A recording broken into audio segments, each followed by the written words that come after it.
Hi, good afternoon. There we go. Good afternoon and good evening, everyone. Welcome to today's event.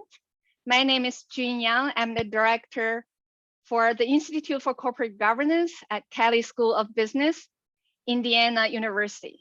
So today we have a wonderful lecture prepared by Professor Wei Jiang of Columbia University on corporate governance, data, and technology. But before Wei starts, I would like to introduce our two co-hosts.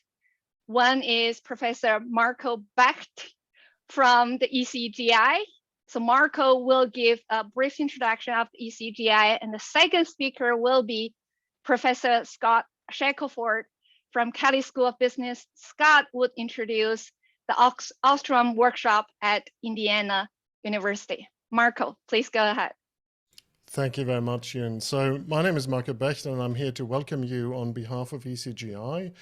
ECGI is a global research network comprising scholars in finance, economics, and law who work on the subjects of corporate governance and stewardship. I mean, it started off in Europe, but it's really global now. I think what's really unique about ECGI is two things. One, it's a collaborative platform. So scholars compete, but they essentially also like to collaborate certainly when it comes to research. And secondly, it's a way of connecting scholars in finance and in law. And in our field, this is particularly important because one has to understand institutions if one wants to study finance. And if one doesn't, one often gets it wrong.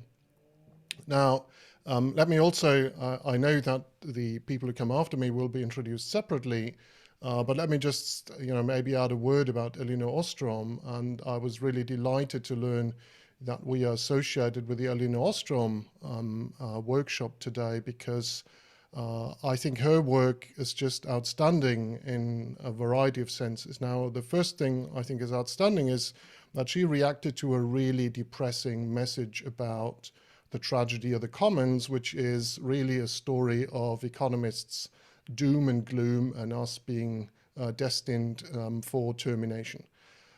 Now, I think her work clearly showed that we are better than that, and you have to go beyond and try to understand people's behavior, cultures, institutions, and that institutions are built for solving particular things.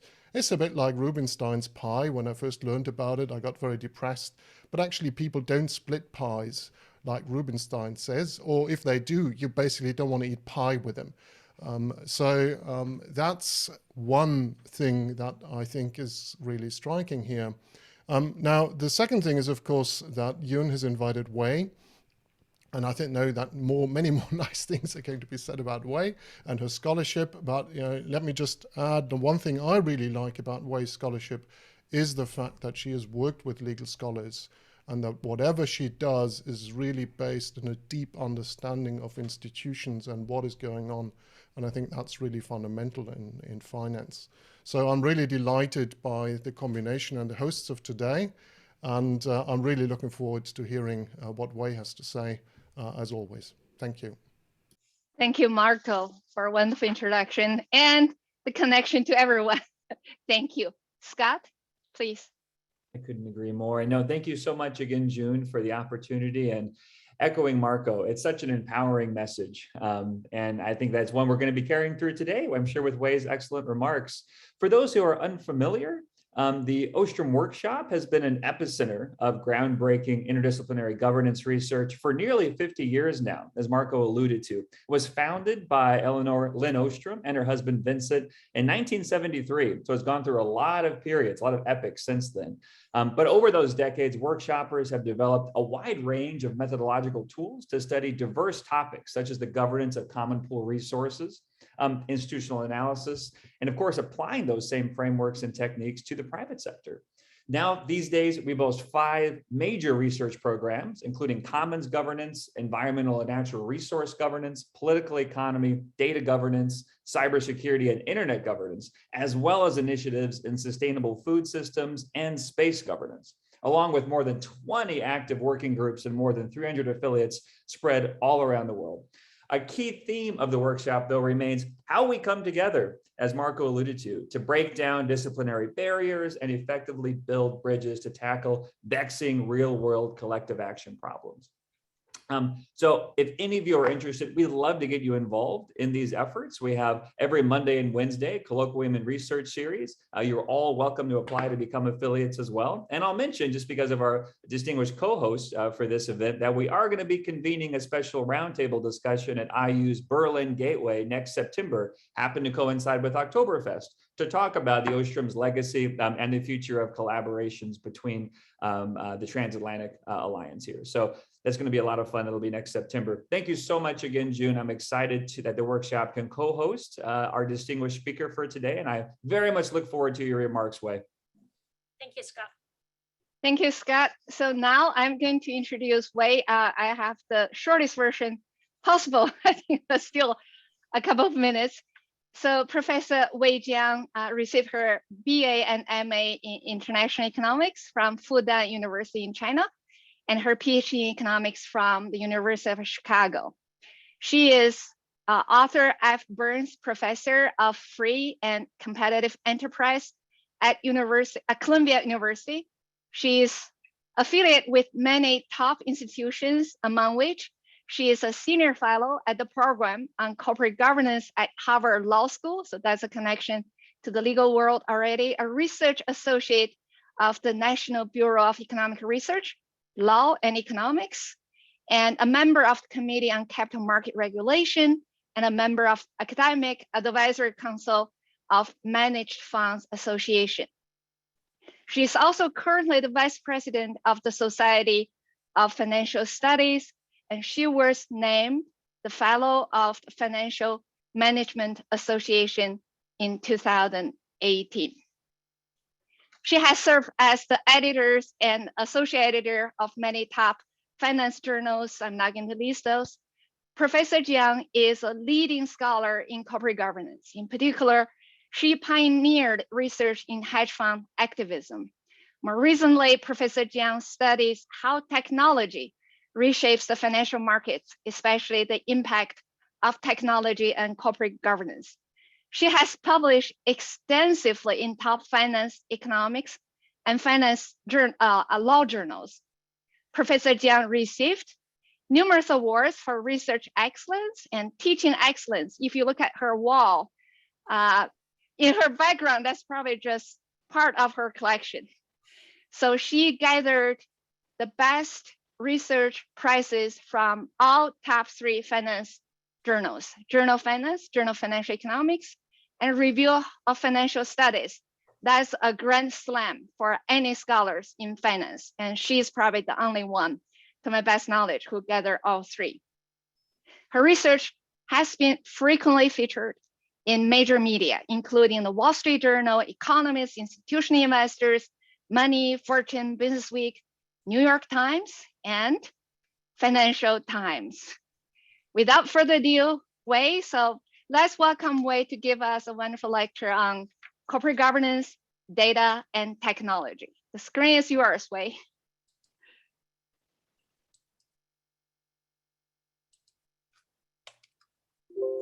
Thanks everybody to be here, and I very much commended this endeavor and support from the ECGI and the Kelley School of Business and Indiana University, because this public lecture series will precisely here to stimulate as well as discuss the emerging topics in the corporate governance area. So I'm going to talk about how data and the technology are going to reshape or redefine corporate governance, a very, very old concept that we have known for a long time. Now, I decided to omit the word big, because we've been talking about big data all the time, but in the end, I figured out there's really no official or accurate definition of what data is big or not big. So I just group generally as just information contained in data. Okay, so when one talks about corporate governance, many issues could instantly come to your mind. You could think about board election. You could think about executive compensation, related party transactions, and more recently also about leadership diversity or sustainability. But if we abstract from all these discrete issues, it is really about a set of processes, customs, policies, laws, and institutions that will determine how a corporation is going to be directed, managed, and controlled. Now, if we ask ourselves, why do we even need corporate governance?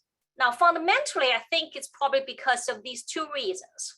One is that as we are all economists, we assume that human beings are primarily self-interested, not self-interested necessary for the narrow monetary benefits. It could be broadly defined in utility terms, but we are here mostly to pursue our individual welfare, a good sense of good feeling, etc.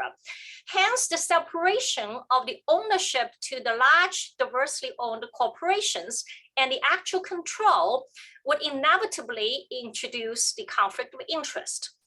Now, the second source is information asymmetry, and usually defined between what insiders know and what outsiders know, or what outsiders can infer from the insiders' actions. And what we are going to talk about is that how technology will really change these constraints and these relations. Now, these two issues have led to the current system of corporate governance, which we called a very board-centric version of it. So if you think about a corporation, now CEOs and senior managers are effective controllers. They control how the corporations run and operate it on a day-to-day basis. But the real boss is really the board, including the directors on the board. Now, theoretically, the boards are elected by shareholders, and sometimes shareholders them have more inputs than the others. And then we also have all these yellow circles, which are external monitors, stakeholders, as well as gatekeepers. So this is the system of corporate governance that we are very familiar with. Now, the question is, where does technology fit? Which circle will be impacted by technology, or which link or arrow will be impacted by it? So I'm very excited these days, because I feel, as we know about the tech around us, it's also true that the technology is bringing many new chapters to corporate governance. Now, only have about 45 minutes. I can outline, I think these are the three biggest issues that will connect technology with corporate governance. The first is about corporate governance with data and technology. Now, what is the new information serves additional governance role? What kind of innovative toolkits can we aggregate information? Can we aggregate shareholder and stakeholder preferences? And what are the infrastructure that could be improved by corporate governance, so for certain execution to make it feasible or better? Now, you can also talk about a complete separate, not complete, but almost separate strand of issues, which Professor Shackelford and Professor Becht also mentioned, is the governance of data and technology. Now, here we're talking about who owns data. What is the privacy issue? What does data monopoly mean? What are the biases in the algorithms? And also recently, there's emerging topic of AI ethics. So I very much look forward to more research or even more lectures in this series, because I think this is really an important and burgeoning issue. Now, the third part, I feel a lot of our colleagues, scholars in corporate finance or corporate governance have already been doing, basically is using big data and machine learning techniques to construct new measures or to develop technical or statistical inferences that are incremental, even replacing the traditional regression methods. So this has been under the way already, and I certainly anticipate that this will continue to evolve and to progress.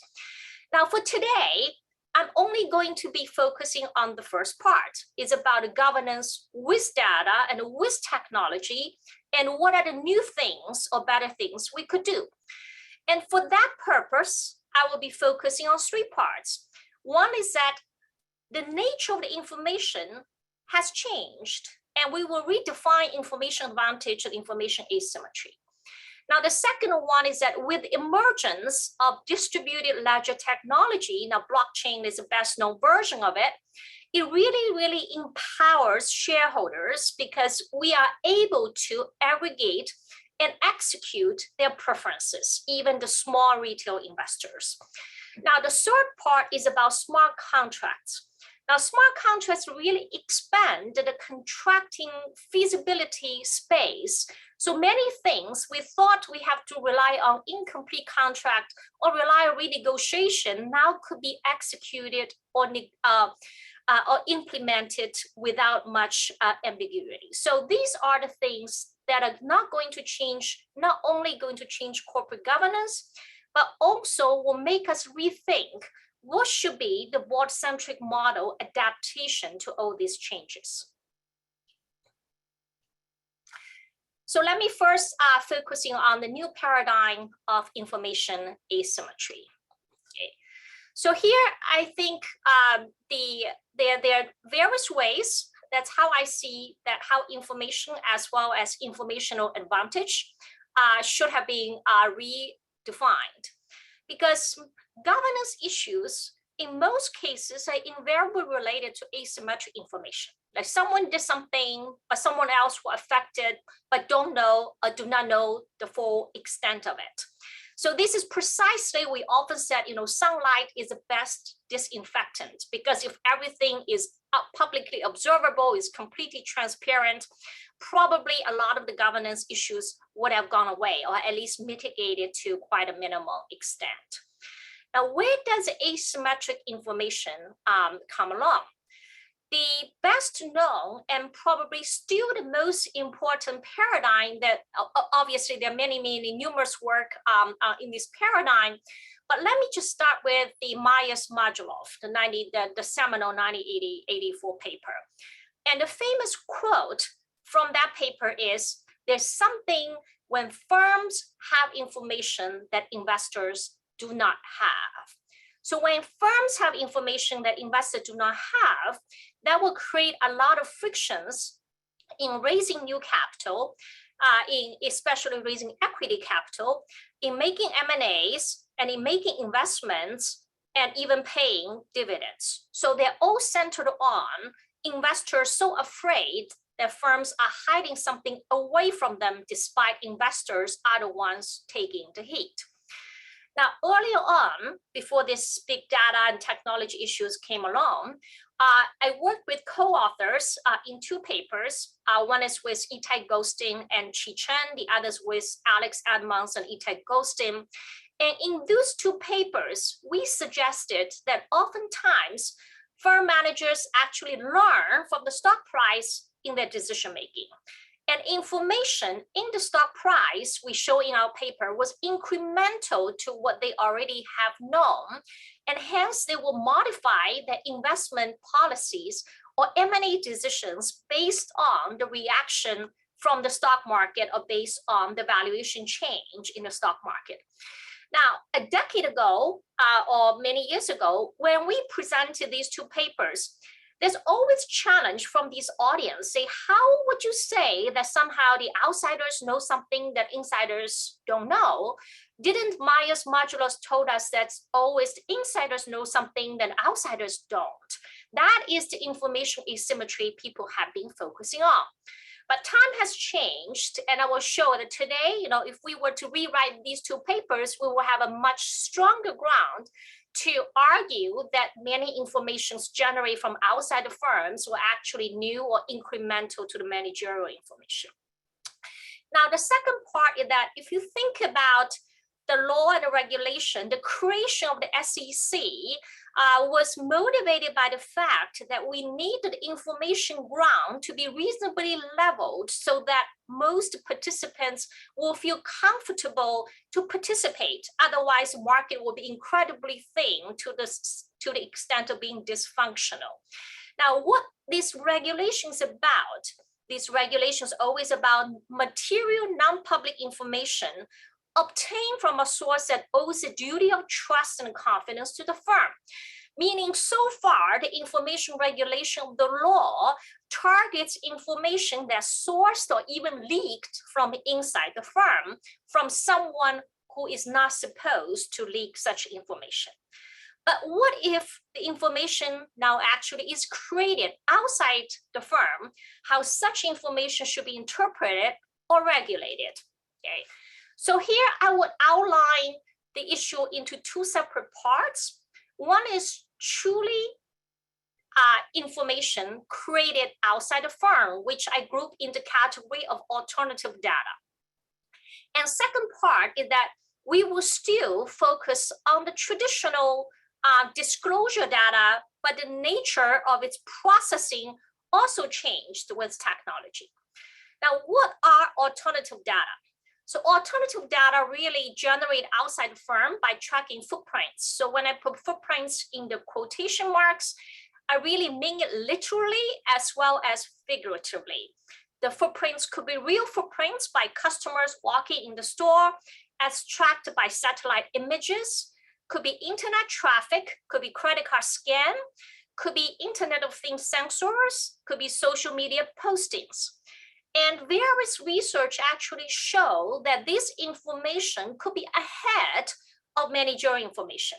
So it could be that the Starbucks managers did not know how much sales they have accomplished while the satellites already have a better information before the management get the aggregation information from their own firm. Or it could be incremental to them. They know something, but these footprints yield some even more information. Now, the interesting part of this alternative data related to governance issue that the access of such information is universal. Anyone, nobody has a monopoly over it. If you pay certain fee, if you install certain technology, you can get it. But on the other hand, the access to such information is also very uneven because depending on the skills you have, the resources you have dramatically unequal capacity to actually utilize information to your advantage when the information becomes more abundant. Now, the same issue also applies to the traditional data. The ADGAR SEC filings, the press releases, the IR presentations. Now, I checked the SEC website, so it turned out that every year, the ADGAR website is serving 3,000 terabytes of information every year to the public. Now, what do these 3,000 terabytes mean? How much of a human brain can absorb in a lifetime? So I ask this question to a life scientist, say, given I'm a reasonably intelligent person, given if I take very care of my brain, how much gigabytes, terabytes, or other higher units of information can I absorb in my lifetime? And the answer is 2.5 petabytes or 2,500 terabytes of information. So we should all keep learning because there's 2,500 terabytes information waiting for us to be absorbed in our lifetime. So my point is that the information housed by the SEC in a single year slightly exceeds the total capacity that one human brain can absorb in a lifetime. So clearly, this is not the information, the type of information meant for human beings to process in time to make the decision. There's a very interesting recent 2020 JF paper by Cohen, Malloy, and Nguyen, and they actually show the length of 10K, the annual filings, increased by 5 times in the 12-year period, ended in 2017, and also the incremental year-to-year tax changes increased by 12 times. That is really, really a challenge for the normal mortals. Now, obviously, a lot of these filings are not read by mortals. The SEC posts its own estimate that about 85% of the documents visited are by internet bots. And my own research with co-authors came up with the estimation that's very, very similar. So here we're talking about public information, universally accessible. But the differential ability to process this big data creates a new form of asymmetry, despite their being public. And neither form of the information asymmetry are listed on these slides could be mitigated by regulation like Reg FD, because Reg FD, fair disclosure, just ask a firm to release some information simultaneously to all investors when firms would do, but it's not leveling the ground among all investors. Okay. So let me start with the alternative data. So Christina Zhu has a very interesting paper published in the IFS, and she shows that externally generated alternative data that includes the clicks, the conversion, and satellite images. These data became quite popular during a 3-year period around 2014 to 2016, but they're staggeringly introduced to different firms, offering a very nice set for difference in different type of analysis. And not only she shows that these data are predictive of firm performance, but she also showed importantly that such information is offsetting the insider information advantage. So the stock prices become more informative, but also the management enjoys less rents from insider trading because suddenly their information is offset by this data generated from outside.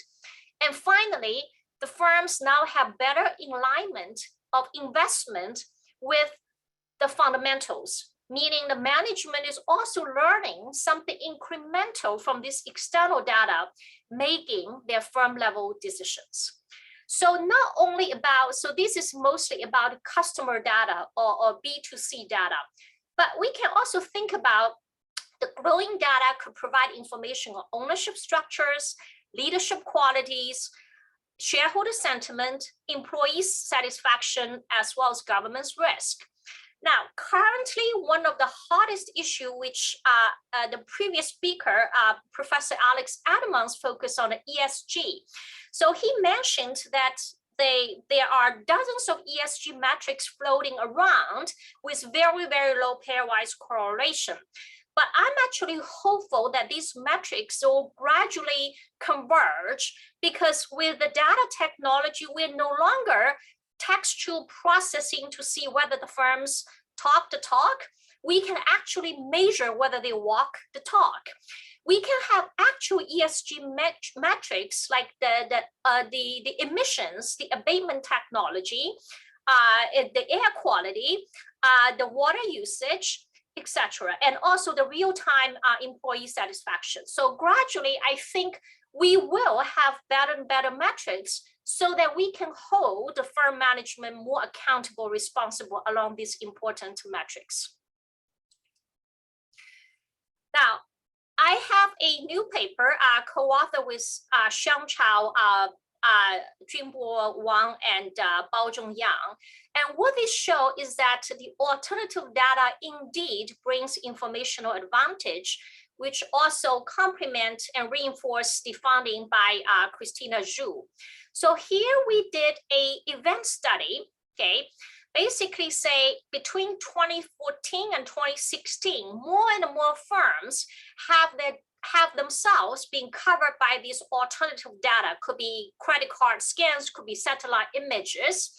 Now, what would be the analyst forecast performance change after these target firm becomes covered by the alt data? Okay. Now, how do we benchmark them? We benchmark them against the AI facilitated forecast that based mostly on firm disclosed information. So what we find, the most interesting part is a highlighted coefficient, which is a triple product. So it has the event of the firm become covered by alt data. It is post after it is covered, and further, it has to be interacted with the brokerage firm, which the analyst is affiliated, is also have AI capacity is measured by AI hiring using the burning glass data.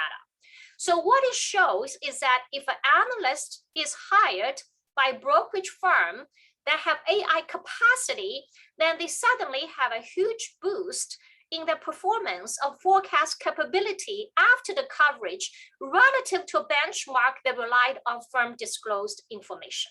So this is another clear evidence that how more and more information is actually generated outside the firm rather than being processed from the firm disclosure.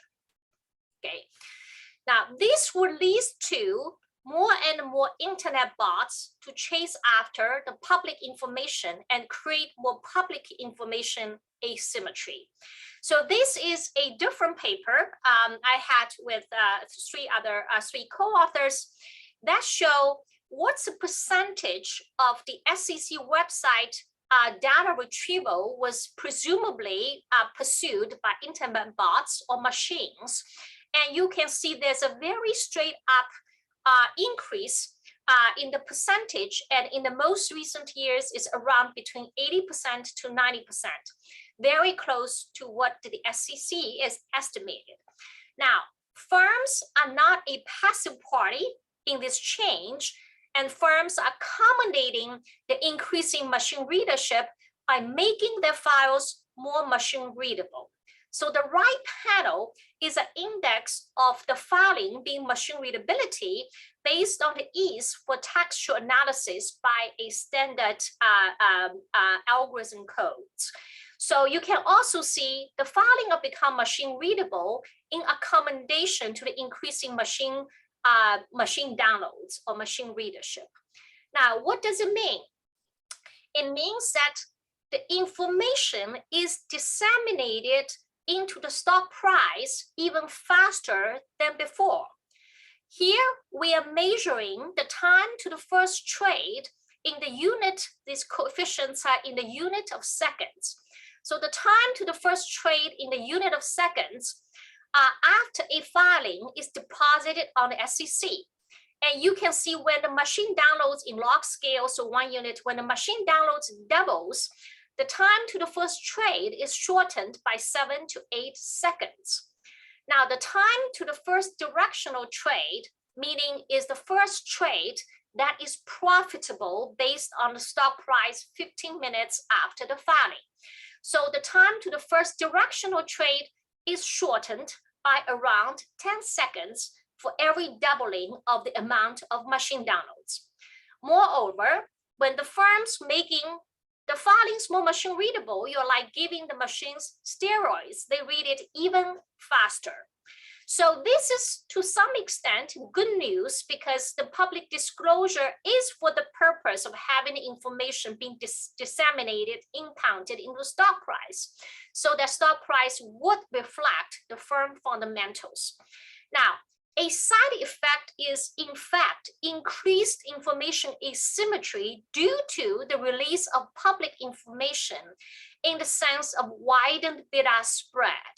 So what we find, this is with filing fixed effect and a minute fixed effect from 15 minutes before to 15 minutes after the filing being deposited. You will see when the machine downloads doubled, the bid-ask spread would increase somewhere between 3 to 8 basis points. And this is a meaningful number when we talk about market liquidity, meaning overall, actually, there's the market maker or traders in the aggregate realize some people have a information advantage over them when precisely when public information is released to the market. Okay. Now, a further issue is that now because the machines are reading the files and the firms realize that the machines are reading the files and they're going to change the way they talk. So a related work that we're working on is that if the agents have vested interest, then they will have the incentive to change the way they talk if you know the machines is listening.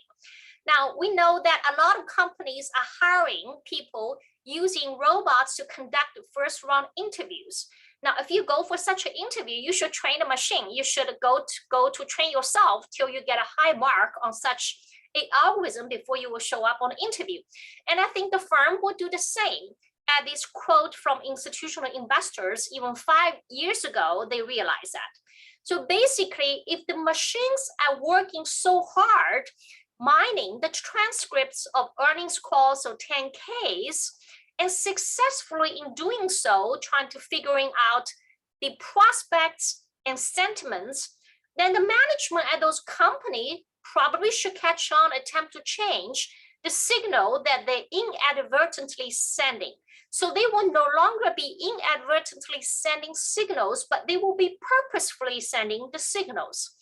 And one event study that my co-authors and I did is to look at an event, which is the publication of a seminal paper by Locker and McDonald's.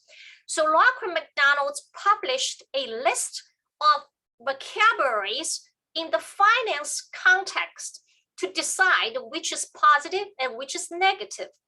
The financial context is important because words like liability is a negative word in standard dictionary like the Harvard Dictionary, but it is a word appearing in every single balance sheet filing. So hence they will reclassify to meet the needs and the motivations for financial analysis. Now, again, once the dictionary was published and was fed into numerous algorithms, certainly by academics, perhaps also by practitioners, as we found white papers by prominent asset managers and hedge funds that are using this algorithm or lexicon as well. Now, what will happen? So here is a very nice parallel trend testing and as well as the difference in difference analysis. Here, the blue line is filing, SEC filings by firms with the top 1/3, top tercile in machine downloads. Bottom tercile in machine downloads, and the red line is the top tercile machine downloads. And this measures the frequency that these filings will contain the Locker and McDonald's negative words with fixed effects fixed out, time and other fixed effects taken out. What we show is that before 2011, before Locker and McDonald's determined that these words were negative, they were used with equal frequency, but after the publication of this influential dictionary, then you will see that firms that are more chased after by machine readers tend to avoid using these negative words more often. Now, while this could be an interesting, cute story on its own, what I hope is to make a more general point, because this indicates there's a feedback effect from machine learning about firm fundamentals to corporate decision. Because when we do machine learning, even deep learning or unsupervised learning, it is rule-based. Whatever machine does is rule-based. And encoded rules are at least partially transparent or somewhat reverse engineerable. And hence, the agents who are impacted by the decision rules would have incentive to manipulate inputs to the machine learning. And hence, the more machine learning we do in our research or in more importantly, in the actual decision making, the more we need to take into account of this feedback effect, which does not quite happen under the board-centric or human decision rule, at least to a much less degree, because it's not mechanical or code-driven. Okay, so let me now move to part 2. Is about how the new foundational technology epitomized by blockchain could help us better aggregate the opinions of shareholders and offer more transparency in ownership as well as in voting. So when we talk about voting, voting is really the building block of shareholder democracy. Now, on the left of the picture, this is what we call what I learned from the course of Western civilization. This happened to about 500 BC. This is Athenian democracy, when citizens vote directly on important policies. So its analogy of the direct democracy in corporate governance is really a shareholder voting on the outcome.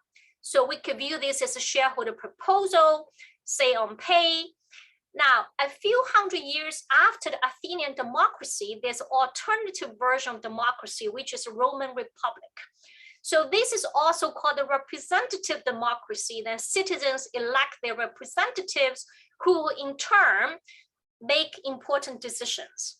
So here, the analogy in corporate governance is where the shareholders will elect board directors who will make important decisions for them, so shareholders can go to work just like I'm doing now. So in this, we'll be talking about board elections of proxy context. So this is why we can view corporate governance is a mixture of Athenian democracy and Roman Republic. And in fact, in recent years, we are moving more and more in the direction of an earlier version of the democracy or direct democracy, because shareholders are having more and more of a direct input in the corporate affairs.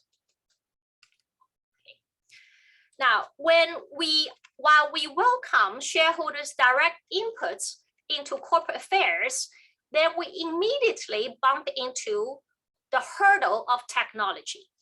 How can shareholders express their view? And how can we know that their views and preferences are properly recorded and aggregated? So here I would list 3 major blunders in the recent history of corporate governance. So the first one is a prominent asset manager, T. Rowe. They voted against Dell Computer going private transaction in 2013. So the accusation is that the CEO of Dell Computer, which is also Dell, Mr. Dell, underpaid or underbought the shareholders in a going private deal. So he and Silver Lake, the private equity firm, paid a price that's supposedly below the fundamental value of the firm under the new regime, and try to accrue all the benefit mostly to themselves. Now, mostly in transaction deal, mostly, shareholder votes almost like rubber stamp. You get predominantly overwhelming support, because after all, if you're target of a takeover, you get on average 30% premium, so shareholders would welcome that. Now, in this particular case, 30% of shareholders voted against the deal. That's a very sizable dissension. Now, what do you do when you dissent against a deal?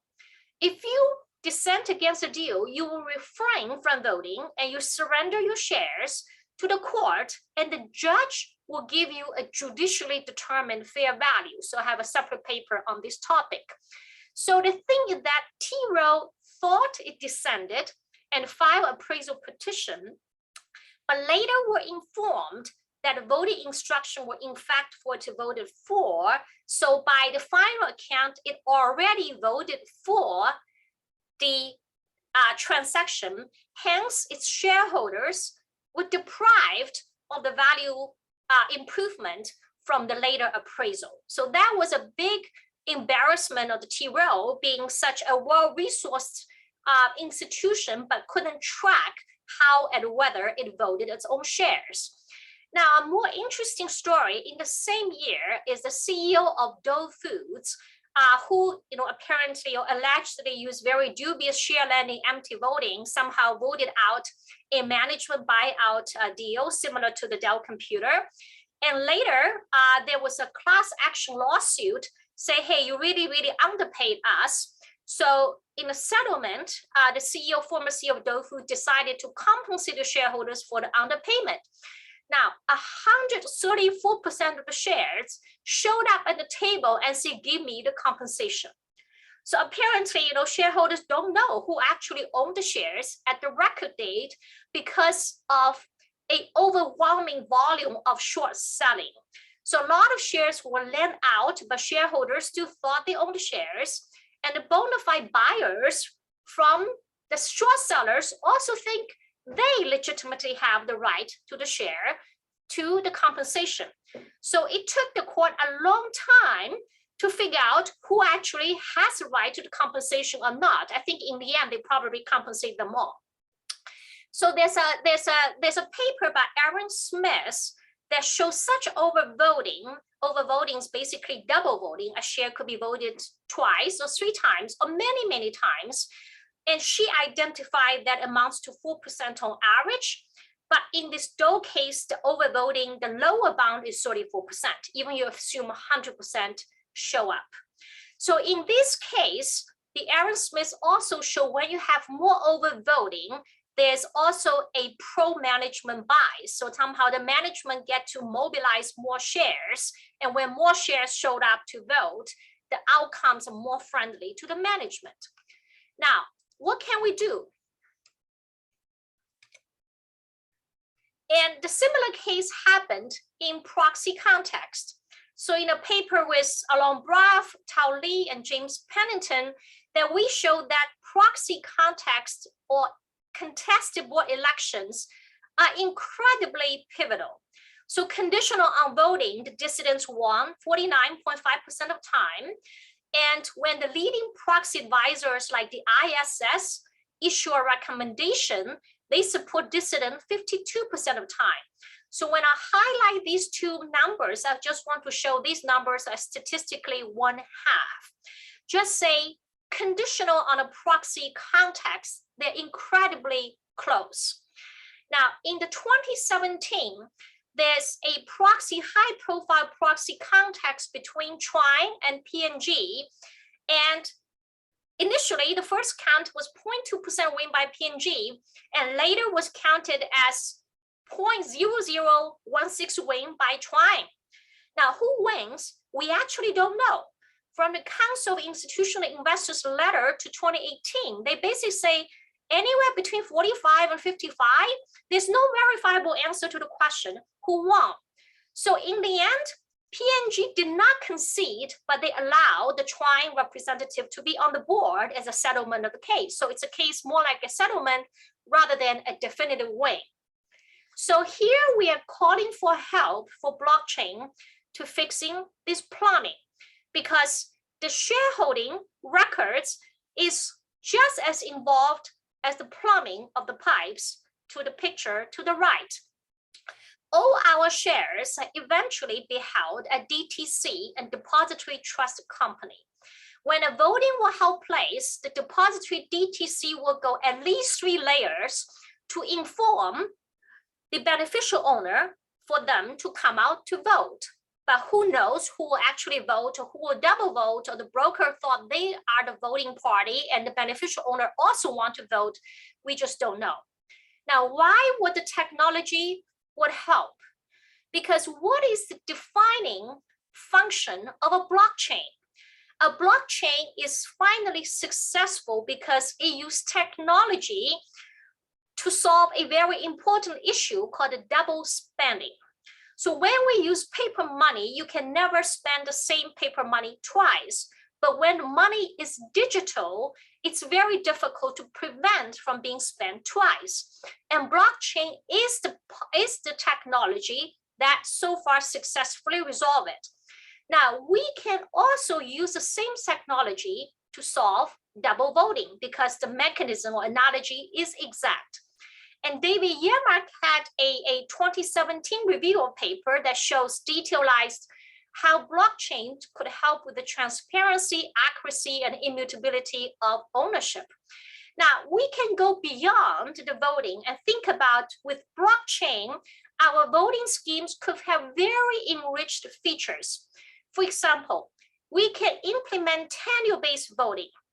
So we talk about the dual class share. Most people think it's unfair. Why should some shares have more voting rights than others? But we can design a scheme where you own a share for another year, you can gain 1 more vote, up to be sealed at 5 votes per share or 10 votes per share. But such tenure-based voting will require the technology similar to a blockchain or a distributed, a immutable distributed ledger so that we can record the tenure of each current share. We can also have voting power of outside shares to be contingent on some verifiable firm performance. We can also have contingent sunset of dual class shares, meaning if the firm reaches certain maturity, then the dual class should be automatically converted into the single class. Now, I also recently talked to some entrepreneurs, and they are talking about setting up DAOs, or decentralized autonomous organizations, to aggregate the preferences of retail shareholders so they can vote on certain proposals, especially ESG-oriented proposals, because they can express a very clear preference. And they will be their own proxy advisors rather than rely on institutions like the ISS. Okay, and we may be heading for an age of radical ownership transparency. Now, blockchain doesn't mean you lose your privacy. The blockchain could still offering various degrees of anonymity, and the various degree of privacy can also compete and attract clienteles for listings at the different exchanges of different types. And we should think about, even if you have the most decentralized technology, like complete anonymity and arbitrary number of digital warrants per investor, the blockchain system, the identity will still be traced to a level accomplishable by the current tape watcher. So blockchain actually does not necessarily compromise more privacy than the current system does, but it really publicizes the information that is currently only watchable, observable to the trader, the tape watcher, to basically to anyone who wants to know. So it's more a leveling of the ground rather than additional compromise of privacy. And we can also have particular type codes.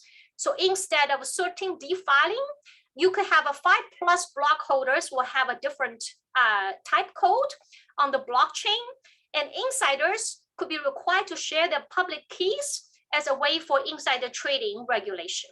So these are open up many new grounds for the regulation as well as the self-regulation of the market. And we may not see this again. So I pick out two extremely interesting stories from the past research. One is by Heron and Lear, and they show that CEOs grant stock options to themselves when mysteriously when the stock have this V-shaped dip.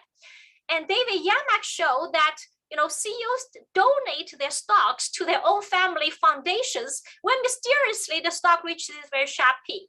Now, if you think about when you have a publicly distributed ledger, and this record will not be reverse changeable, it will be immutable. Hence, we'll no longer see such interesting stories under the new technology.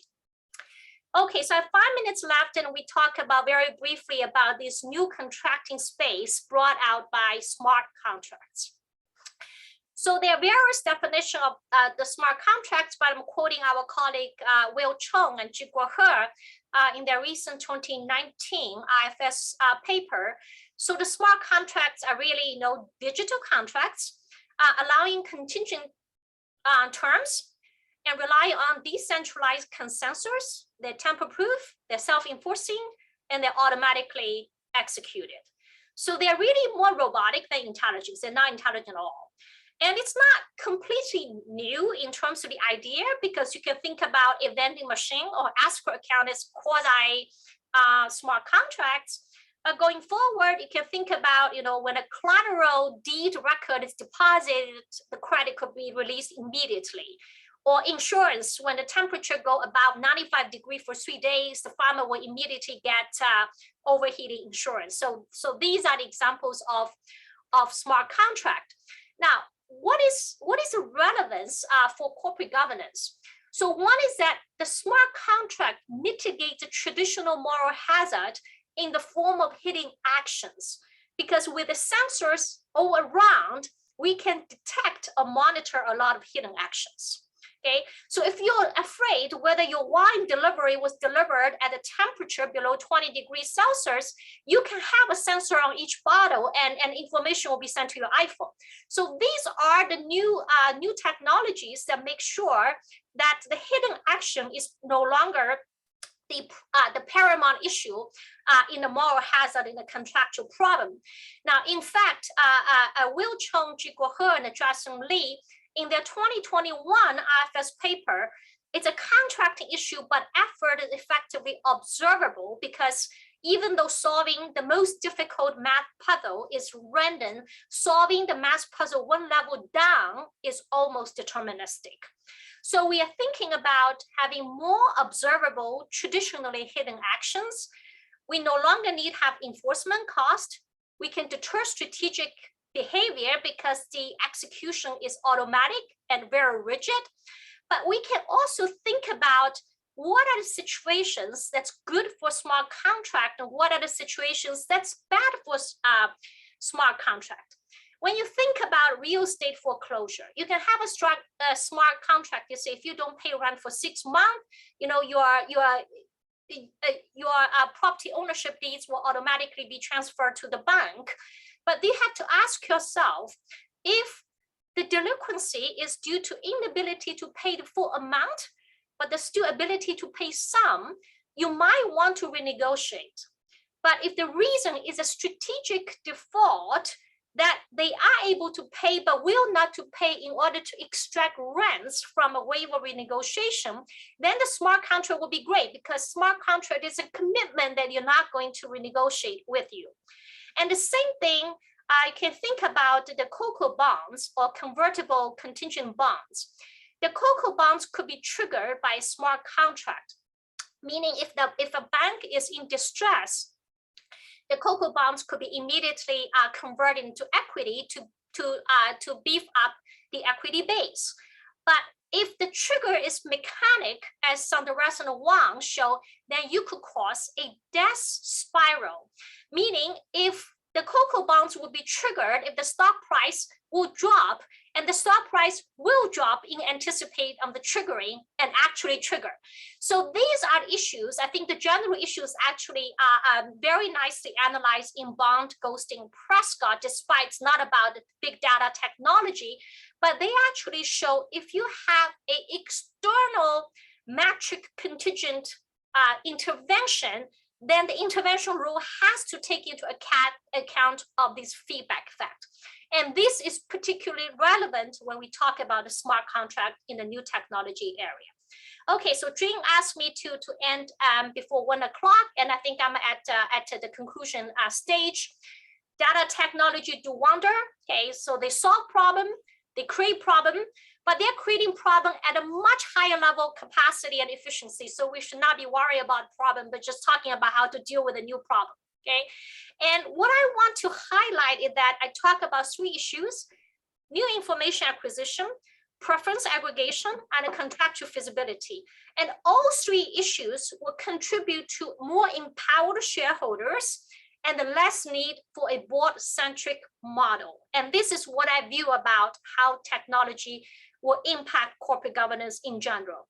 A lot of exciting topics. I really look forward to future talks in this series. Thanks, everybody. Thanks, Marco. Thanks, Jun. Thank you. Thank you so much, Wei, for giving us a wonderful and very insightful talk. And there are many questions. Some of those were raised before you touched the topic, so I may change the order.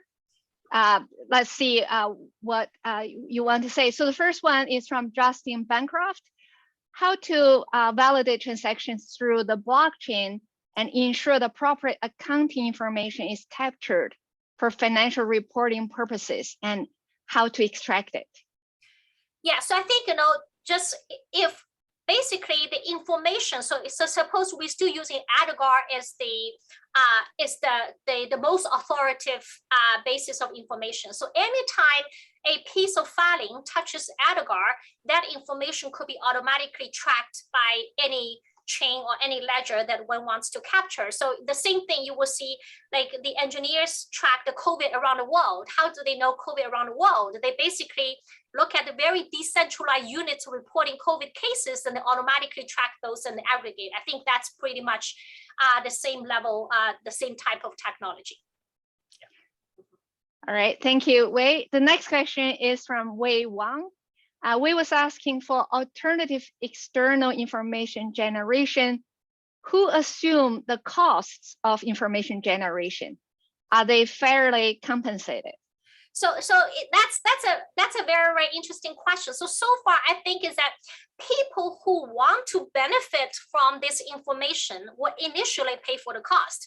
So the initial, the vanguard, basically the vanguard of the alternative data, the super smart hedge funds, they were pay huge dollars from the alternative data vendor. But later on, it becomes a rat race, becomes arms race. So that I bought information not because I need to get the advantage, because I don't want to have the disadvantage.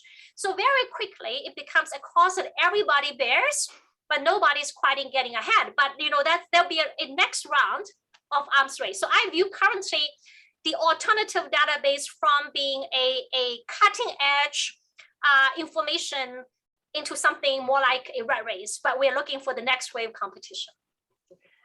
That's a very interesting observation. Yes, we're getting there. So next question is from Angela Polk. Angela was asking, how would you consider the relevance of data and its access by investor type and or holding periods? For example, algo-driven hedge funds versus fundamental long-term value investor. Very good. So I think the goal is that eventually we will give this choice to investors. So basically firms can issue multiple class of shares, not by voting class, by anonymity. So if you buy certain class of shares, your every transaction could be observable, some are observable to the public in real time. And you will also review your code, your type, or you want a super privacy type of shares. And we'll just let these shares trade in the market and see differential prices, and people are willing to pay for this. So I think there's more room to cater for different clienteles of investors beyond the voting rights. It could be sorted on many different things. I view this as the future. Yeah. All right. So the next question is how machine may help board of directors to take more precise decisions. So these days, there are a lot of research called AI-assisted board, or even called autopilot board. So I don't think we are going to the autopilot board. Some engineers go to such extremes, say we no longer need a board. We basically need a robots who process information, spit out decisions. So I don't think we are going that far. Now, I think one is, I would think that two trends. The one trend is that board will give more and more decisions to shareholder vote. So on top of the M&A control related thing, if something big happens, instead of the board say the six of us come up with a decision, just say, let's cross out wisdom. And because it's a better system of the voting plumbing, we can aggregate the preference and voting out in accurate and transparent way. So this is the one trend. And the second trend is that I would also think the AI assisted board is a trend. So we're not using machine to replace human beings, but we are using machine to help the human beings to make decisions to be more quantitative and more evidence driven. All right, so there are many good questions. I'm picking a few more. So this is at the bottom. Will the use of smart contracts, which requires contractual completeness, be really for crisis management tools, as the economic reality is so diverse from the moment the contract were formed? Will this be wisey? Should we have some contractual flexibility which smart contracts might not be able to deliver?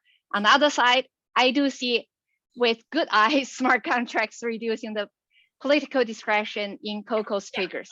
Yeah, exactly. So I actually think this is a very, very exciting new research topic. I really look forward to more researchers working on it. I also want to work on it more.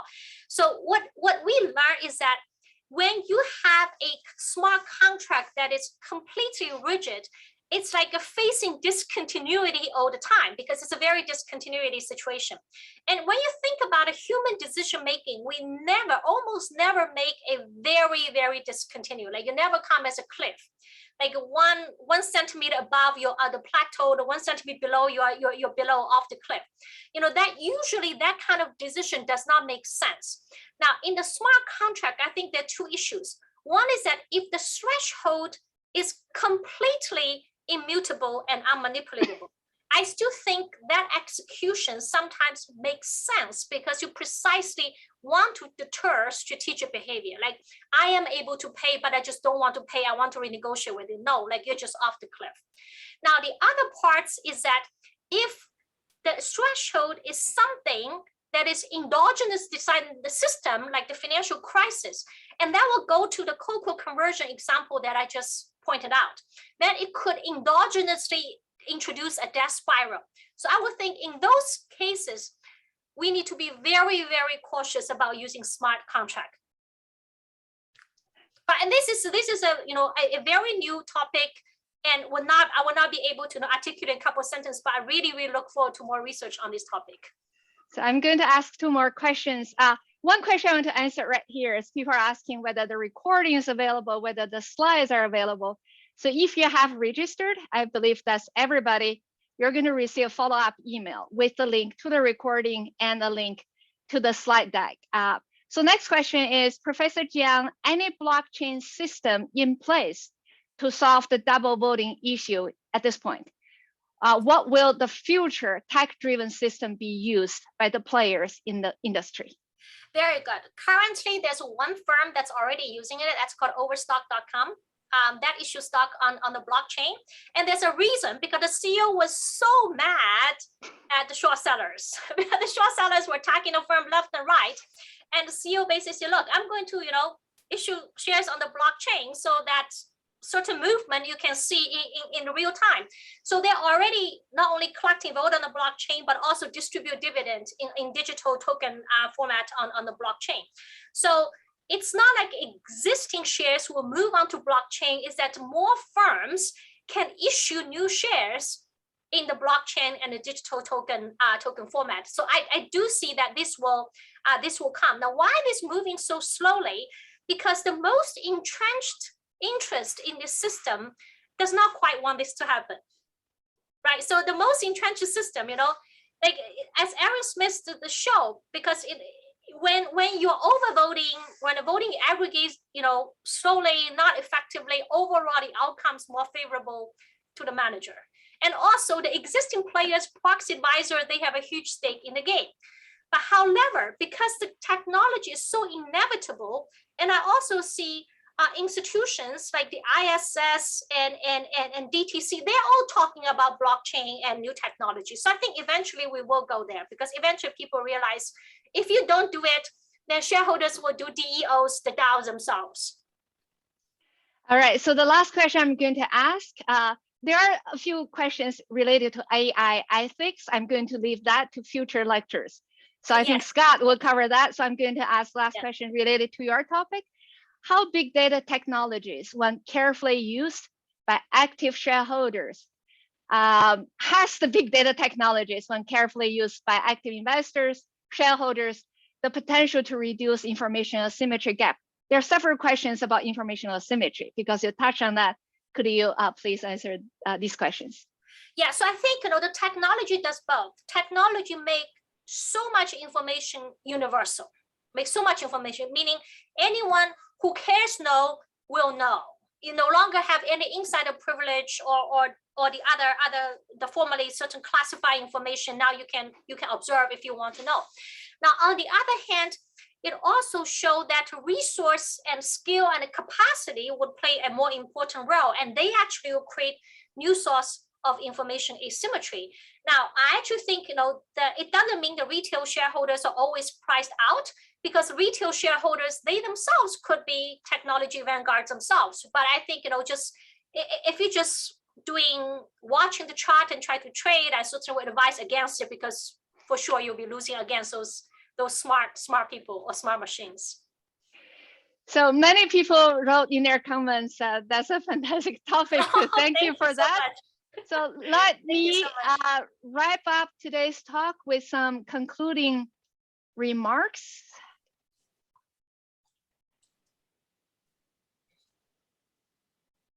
So I'm doing the full screen right now. So my brief summary of Wei's talk for today, there are 3 aspects. One is directly on information asymmetry.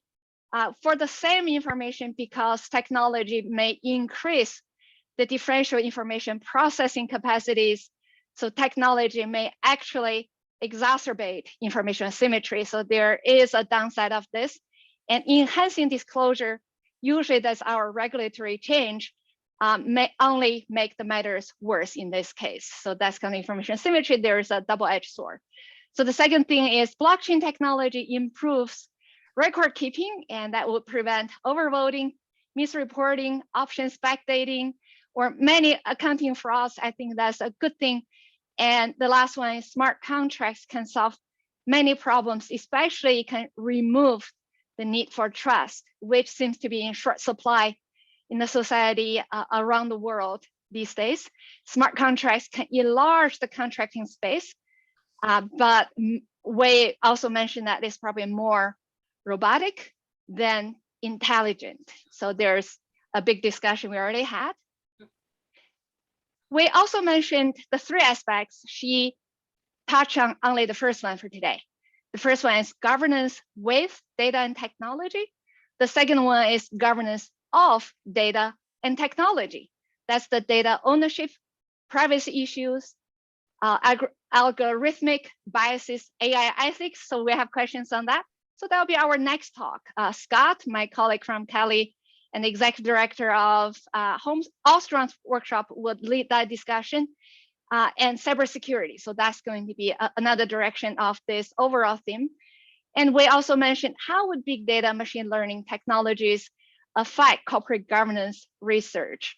So let me elaborate a little bit. These are more our lecture series for the spring 2022 and fall 2022. So the first one is going to be cybersecurity and risk management. Can we eliminate cybersecurity problems, or should we try to manage it? What would be the technology perspective? What would be the legal perspective of these questions? The second point is raised by Wei, actually. Governance on blockchains. If someday or when investors own tokens and coins instead of securities, what would be the corporate governance? Because we're talking about a whole series of processes, rules, laws. So when the fundamental elements are changed, how would corporate governance look like? So that's also is going to be a very meaningful discussion. And lastly, what are the benefits and costs of using machine learning technology or big data in general? For example, can machines help extract and process tax information? What I care the most for corporate governance scholars is proxy statements. It's not 10K. With proxy statements, it's really messy. If anyone study annual incentive plans, you will have a huge headache on how to extract any data from that part. Can machine do better than human? And can we use technology to prevent fraud? Smart contract seems to do that. Before we use smart contract, can we use machine learning to detect fraud more effectively? And lastly, there are research on that. Can we rely on machine learning to select directors or even to appoint CEOs? And what might be the legal implications of these actions if we choose to do so? There are other challenges beyond data and technology. So we're going to touch on these in the future lectures. Climate risk and sustainable growth. So we're going to take the perspective of institutional investors. So we're going to have top scholars and institutional investors to have a conversation on this topic. And next one, which may be more than one lecture, is governance by activists. What's the role of hedge funds? What's the role of mutual funds? They tend to be labeled as active investors and passive investors, but actually that may not be such a clear cut. And what are their dynamic relationship? So again, thank you all for coming today. Thank you, Wei, for a wonderful and very insightful lecture. I cannot find a better person to do this than you. And thank you, Marco and Scott, for hosting this wonderful series. The next lecture or the next event will be in the first week of February of 2022. Stay tuned. If you have any questions, any suggestions, any proposal to participate or to give a talk in the series, please email us at icg.indiana.edu. Again, thank you for all for participation, and good afternoon and good evening to all of you. Thank you. Thanks, everybody. Thank you, Jun. Thank you. Thank you. So that's the end of today's event. Yeah. We will follow up with recording and slides. Thank you.